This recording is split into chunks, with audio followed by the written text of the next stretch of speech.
Hello everyone, आज है 6 मार्च और आज इस वीडियो में हम बात करेंगे यस बैंक के बारे में। देखिए 17 रुपए के आसपास यस बैंक का जो शेयर है वो अभी ट्रेड कर रहा है। तकरीबन 1% का हमें यहाँ पर जंप देखने को मिल रहा है।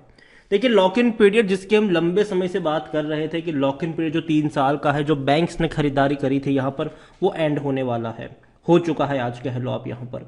एसबीआई के साथ और भी कई सारी बैंक थी जिसने यस बैंक में खरीदारी करी थी, 10 रुपए के भाव पर खरीदारी करी थी और आज उनको 70% जितना रिटर्न मिल भी रहा है।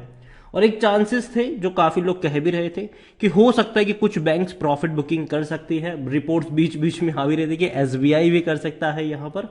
और साथ में ये भी रिपोर्ट्स थी कि अगर अभी ना करे प्रॉफिट बुकिंग तो हो सकता है कि Q4 का नतीजे जो आएंगे उसके बाद शायद करे। लेकिन थोड़ी बहुत प्रॉफिट बुकिंग बैंक्स जो है वो आने वाले दौर में जरूर कर सकते हैं। तो वीडियो में इसके बारे में हम बातचीत भी करेंगे कि भैया क्या मौका है यहाँ पर खरीदारी का, और अगर बनेगा तो कहाँ पर बनेगा, बैंक्स क्या कर सकते हैं यहाँ पर, वो सारी चीज़ हम यहाँ पर डिस्कस करेंगे। लेकिन उससे पहले अगर आपने अभी तक चैनल को सब्सक्राइब नहीं किया है तो प्लीज़ अभी इसे सब्सक्राइब कर लीजिए, क्योंकि आगे भी बहुत सारे वीडियोस हैं जो आपको काफ़ी ज़्यादा हेल्प करेंगे। तो 17 रुपए का शेयर है यस बैंक का। आज गिरावट नहीं आई है, ये बहुत अच्छी बात है। यहाँ पर पिछले एक महीने में अगर हम देखें तो पिछले एक महीने में 2% का ग्रोथ भी है। देखो जब ये तेजी आई थी ना, मैं कई सारे वीडियोस मैंने बनाए थे बीच बीच में कि ये वाकई में शॉकिंग है कि शेयर 16 से 18 तक चला गया, क्योंकि ये एक्सपेक्टेड नहीं था। क्योंकि जाहिर सी बात है लॉक इन पीरियड खत्म होने के बाद ये एक्सपेक्टेड था कि कुछ बैंक्स प्रॉफिट बुकिंग जरूर करेगी, लेकिन फिर भी तेजी आ गई यहाँ पर। तो मैंने तब भी वीडियो बना था, आपको बताया भी था कि ये प्योरली स्पेकुलेटिव है, वापस से करेक्शन देखने को मिलेगा और वो मिला भी है अभी यहाँ पर। अभी यस बैंक को लेकर अगर आप देखो तो 3 साल का लॉक इन पीरियड एसबीआई का एंड होने वाला है। तो कुछ एनालिस्ट की सलाह भी है, खरीदारी करनी चाहिए, होल्ड करना चाहिए, फिर एग्जिट लेना चाहिए। तो यहां पर अगर हम बात करें तो market is full of speculations that after the end of 3 years lock इन। देखो अभी बैंक्स क्या करेगा वो कहना मुश्किल है, वो बैंक के ऊपर डिपेंड करेगा। यहां पर देखिए तो SBI would look at least potential profit, if full profit it may lead to the further downside. देखो अगर एसबीआई बेचेगा तो भैया डाउन साइड देखने को मिलेगी यस बैंक में। इसके अलावा एक और है, और वो है सुप्रीम कोर्ट का जो डिसीजन है, state Bombay high court decision. और ये बड़ी बात है, ठीक है। जो यस बैंक का 81 बॉन्ड है जो 8,300 करोड़ के आसपास का है, तो यहां पर भी मामला फंसा हुआ है इनका। यहां पर अगर आप देखोगे तो एसबीआई के साथ साथ Axis bank, IDFC first bank, ICICI bank, HDFC bank, Kotak Mahindra bank is ending on 13th March 2023, which may also spark further sell off in Yes bank stocks. तो यहां पर यह कि एसबीआई ने पहले बाइंग करी थी, बाद में इन सारी बैंकों ने भी खरीदारी करी थी, जिनका जो एंडिंग है वो 13 मार्च को होने वाला है। However stock market expert believe the SBI won't offload much of its holding as it took exposure in Yes Bank to bail out from the crisis.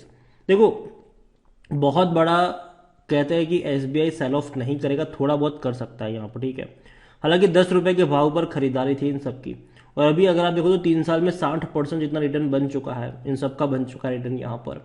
और देखा जाए तो speaking of Yes bank price outlook, जो profit mart securities के head researcher है उनकी तरफ से स्टेटमेंट भी आया कि Yes bank share are showing strength despite 3 years lock in of even SBI ending today, and few more banks lock in will be next week. This is an indication that these banks have taken exposure in Yes Bank to bail out it from the bad loan crisis. Just because Yes Bank share have appreciated more than 60% after the SBI took exposure doesn't mean the immediate profit booking of lock in period ends. तो मतलब उनका ये कहना है कि देखो immediate नहीं आएगा ये, लेकिन आएगा जरूर, ठीक है। यहां पर अगर आप देखोगे तो 81 बॉन्ड केस का भी है, वो भी यहां पर फोकस में रहने वाला है कि क्या आउटकम निकल कर आएगा।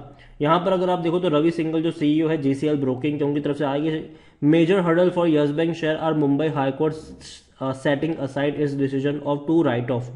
जो 8,300 करोड़ का जो राइट ऑफ किया था इन्होंने, ये बड़ा डिसीजन है यहाँ पर। The Supreme Court has stayed Mumbai High Court decision asking from both RBI and Yes Bank to point out the rule that allowed them to write off 81 bond. Supreme court ने बोला कि भैया किस rule के तहत आपने ये किया है वो हमको बताइए, और ये वाकई में बड़ा एंगल आएगा। आउटलुक अगर देखा जाए तो देखो मैं ये नहीं कहूँगा कि बेहतरीन कब बैंक है ये, लेकिन हाँ डूबने वाला बैंक नहीं है, बच चुका है। लेकिन जो खरीदारी का मौका है वो 15 रुपए के आसपास है। मैं लंबे समय से कह रहा हूं कि अभी मत खरीदना, ये थोड़ा बहुत करेक्शन दिखाएगा। एसबीआई का आज एंड हो रहा है लॉक इन पीरियड, लेकिन बाकी जो बैंक्स ने एक्सपोजर लिया हुआ है उनका 13 तारीख को लॉक इन पीरियड एंड हो रहा है। तो शायद एसबीआई भी प्रॉफिट बुकिंग ना करे, लेकिन बाकी बैंक्स की तो ये कंपटीटर ही है ना, तो मुझे लगता है कि वो तो प्रॉफिट बुकिंग जरूर करेंगे अगले हफ्ते यहां पर। आप देखिए यहाँ पर टारगेट प्राइस 20-22 रुपए के आसपास का है। देखो मैं कहूंगा कि अभी यस बैंक में खरीदारी के मौके उतने ज्यादा मुझे लग नहीं रहे हैं, क्योंकि मैं मान रहा हूं कि ये हफ्ता थोड़ा सा ऊपर नीचे रहेगा। अगर एसबीआई भले ही अपने शेयर्स ना बेचे, लेकिन अगले हफ्ते बाकी बैंक्स का भी लॉक इन पीरियड एंड होने वाला है, ये बहुत बड़ी बात है। यहां पर देखिए वॉल्यूम्स आज 2.5 करोड़ के देखने को मिले बीएससी में, एनएससी में ये 12 करोड़ के आसपास, मतलब बड़ी क्वांटिटी में शेयर ट्रेड हो रहे हैं। लार्ज कैप बैंक है ये, 48,000 करोड़ से भी ज्यादा का इसका मार्केट कैप है। अगर हम बात करें तो लास्ट दिसंबर क्वार्टर का रिजल्ट्स, इनमें प्रॉफिट कुछ खास अच्छा नहीं था, सिर्फ 50 करोड़ का ही था, जबकि बैंक इससे पहले 250 करोड़ का प्रॉफिट कर चुका था पिछले साल इसी क्वार्टर में। लेकिन रेवेन्यू में अच्छा जंप आया, 5,800 करोड़ से भी ज्यादा का इनका रेवेन्यू रहा, जो इससे पहले 4,800 4,900 करोड़ के आसपास हुआ करता था। तो रेवेन्यू में जंप यहां पर जरूर देखने को मिला, जो कि अच्छी बात है, क्योंकि लोगों का भरोसा लौट रहा है, लोग डिपॉजिट्स कर रहे हैं। देखो बैंक के पास इनफ पैसा जरूर है यहां पर। उन्होंने 2 बड़ी फंड रेजिंग करी थी बीच बीच में। पहले तो देखो ये जब क्राइसिस आया था, डूब रहा था, तो जाहिर सी बात है कई सारी बैंक्स आई थी बचाने के लिए इनको। 10,000 करोड़ रुपए की फंड रेजिंग हुई है, 10-10 रुपए के भाव पर इक्विटी दी गई थी। दूसरी फंड रेजिंग हुई थी यहां पर कई सारे मतलब एफपीओ के जरिए, 12-13 रुपए की रेंज में एफपीओ था और लोगों ने खरीदारी करी थी वहां पर। तीसरा हाल फिलहाल में 2 बड़े फंड हाउस ने पैसा लगाया 14.5 रुपए के भाव पर, और ये बड़ी बात है। देखो पहली 2 तो क्राइसिस वाली थी, तो बैंक्स को तो आना ही था यहां पर बचाने के लिए, मजबूरी में ही सही, लेकिन आना ही था बैंक्स को। दूसरी एफपीओ में मतलब लोगों से खरीदारा गया, लेकिन तीसरे में जो बड़े फंड हाउस ने पैसा लगाया, ये बहुत बड़ी बात है 14.5 रुपए के दाम पर। दूसरी बड़ी बात यहां पर यह हुई कि जो इनके बैड असेट्स थे, मतलब जो बैड लोन्स थे, सॉरी, वो एनपीए जिसको हम कह लो, वो बेचे गए यहां पर। और ये बड़ी बात है कि एनपीए को बेचा है इन्होंने, उससे पैसा जुटाया है। According to Moneycontrol user 12% लोग कह रहे कि बेच दो, 85% लोग कह रहे खरीदारी करो, 3% लोग कह रहे होल्ड करो। बैंक्स को अगर हम देखेंगे तो अब तक इनके रेवेन्यू कम हो रहे थे, लेकिन अब बढ़ेंगे 2023 में, क्योंकि 5,800 करोड़ का लास्ट क्वार्टर का रेवेन्यू था, एवरेज 22 से 23,000 करोड़ की बनती है। तो कहीं ना कहीं 2021 और 22 फाइनेंशियल ईयर के मुकाबले 23 में रेवेन्यू में जंप आएगा, और ये अच्छी बात है, धीरे धीरे रिकवर दिखा रहा है ये। प्रॉफिट देखा जाए तो 2 साल काफी खराब रहे थे इनके लिए, 2020 और 21, लेकिन 22 में अच्छा परफॉर्म किया इन्होंने, और यही वजह थी कि बच गया ये। और 23 में भी अच्छा परफॉर्म है, हालांकि थोड़ा सा कम रहेगा 22 के मुकाबले, क्योंकि लास्ट 2 क्वार्टर अच्छे नहीं रहे प्रॉफिट वाइज, तो वो थोड़ा सा दिक्कत है, लेकिन फिर भी वो चीजें सॉर्ट आउट हो जाएगी। यस बैंक 45 का पी रेशियो, सेक्टर पे 21 का, महंगा जरूर है ये, अभी थोड़ा सा महंगा है। और यही वजह है कि कोई भी एनालिस्ट अभी खरीदारी करने की बात नहीं करे, क्योंकि देखो लॉक इन पीरियड एंड होना, उसके बाद नॉर्मल तरीके से ट्रेड होना जरूरी है। प्रमोटर जो थे राणा कपूर एंड फैमिली, वो तो एग्जिट कर चुके हैं, बेच बाज के निकल चुके हैं यहाँ से।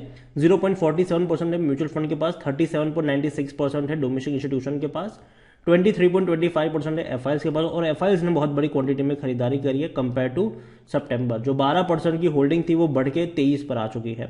रिटेल और अदर्स की मिलाकर 38.33% की होल्डिंग, जिनमें से रिटेल इन्वेस्टर्स 22.34% की होल्डिंग लेकर बैठे हैं।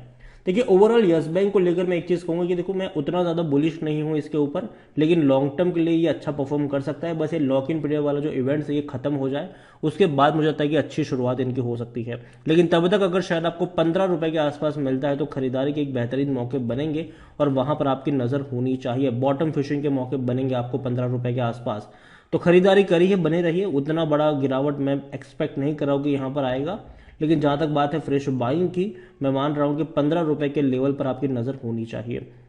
वीडियो को यहीं पे एंड करूंगा, पसंद आया हो तो लाइक करो, शेयर करें। चैनल अगर पहली बार आए तो प्लीज सब्सक्राइब करें, और यस बैंक के बारे में आप क्या सोचते हैं वो भी आप मुझे कमेंट में लिख कर बता सकते हैं। Thank you.